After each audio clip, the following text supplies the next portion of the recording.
성전 파괴 예언, 일주일 사이에 몇 번이나 들은 것 같은데요. 그렇게 파괴되기를 바랬어야 되겠습니까?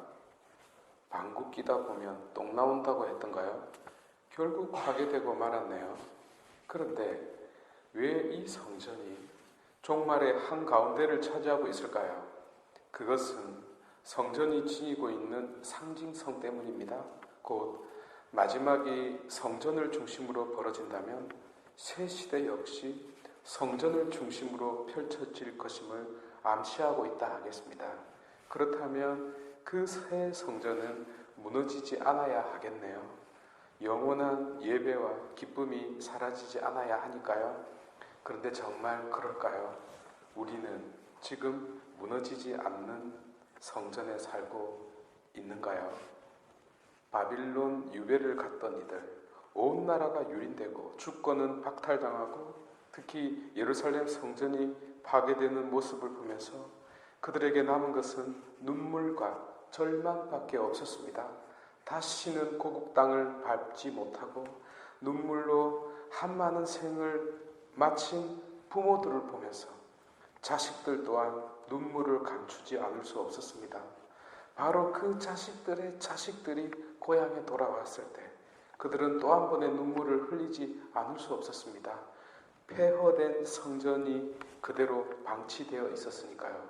BC 597년부터 538년까지 바빌론 유배에서 풀려나 유다 이스라엘로 돌아온 유다인들은 부모들의 눈물 위에 예루살렘 성전을 재건합니다.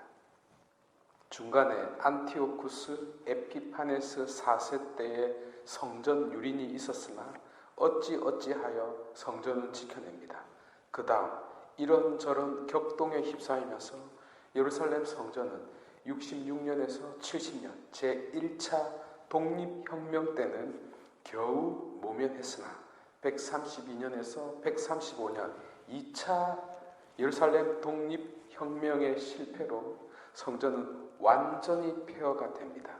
눈물로 지은 성전을 보시면서 우셨던 그리스도. 기가 막힌 성전의 역사가 파노라마처럼 지나갔기 때문일까요? 아니면 그 마지막을 미리 보셨기 때문일까요? 당신은 격하게 흐느꼈습니다. 2000년이 지난 오늘날까지 그들은 성전 한쪽에 남은 벽에 머리를 기대며 웁니다. 그 옛날 바빌론 유배에서 돌아온 그들이 울었던 폐허된 성전은 가슴을 찌르고 있습니다. 이에 기독교 신자들도 사실 함께 가슴 아파할 줄 알아야 합니다. 그러나 동시에 눈물을 닦을 줄도 알아야 합니다. 왜냐하면 성전은 폐허가 되었어도 마지막은 아니었기 때문입니다. 왜냐하면 육신을 취한 그리스도 당신이 곧 성전이었기 때문입니다. 그러고 보니 우리도 당신과 똑같은 존재네요. 새로운 성전이 여기저기 세워져 있네요. 그러나 말입니다. 당신은 여전히 눈물을 훔치고 계시는 것 같습니다. 왜요? 예루살렘 성전이 파괴된 것과 똑같은 이유로 세상의 그 많은 성전들이 무너져 내리고 있기 때문입니다. 죄와 어두움이 성전 지붕을 날려버리고 꽁꽁 얼은 인간성과 이기심이 돌 위에 다른 돌을 얹히지 않기 때문입니다. 당신 눈앞의 마지막은 불행하게도 마지막의 연속으로 지금껏 이어왔는지도 모릅니다. 언제 종말이 찾아오느냐고요? 벌써 찾아왔습니다. 그 일이 벌어지려고 할 때 어떤 표징이 나타나느냐고요? 수도 없이 나타났습니다. 당신이 세우신 성전은 다시는 무너지지 않는데 어찌하여 우리의 성전은 무너지고 있을까요? 그래서 통곡의 벽에서 눈물을 흘리고 있는 그들보다 더 서럽고 슬프게 울어야 합니다. 왜냐하면 우리 안에 무너질 수 없는 성전이 지어졌는데 무너지고 있으니까요. 그 한쪽 벽면이라도 남아있는가요? 이것이 그분의 걱정의 이유가 아닐런지요. 여러분, 마지막은 다른 곳이 아닌 성전에서 일어납니다. 성전이 무너지는 것이 곧 마지막입니다. 성령께서 거하시는 궁궐이 망가지는 것이 종말입니다. 그리스도가 보이지 않을 때가 마지막입니다. 절망이 온 성전을, 온 존재를 휘감을 때가 마지막입니다.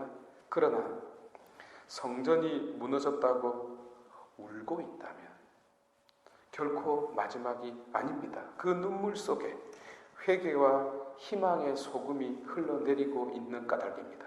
그 소금물이 성전을 다시 정화시킬 것이기 때문입니다.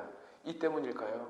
그러고 보니 성전은 무너지고 있는데 아직 마지막은 찾아오지 않는 듯합니다.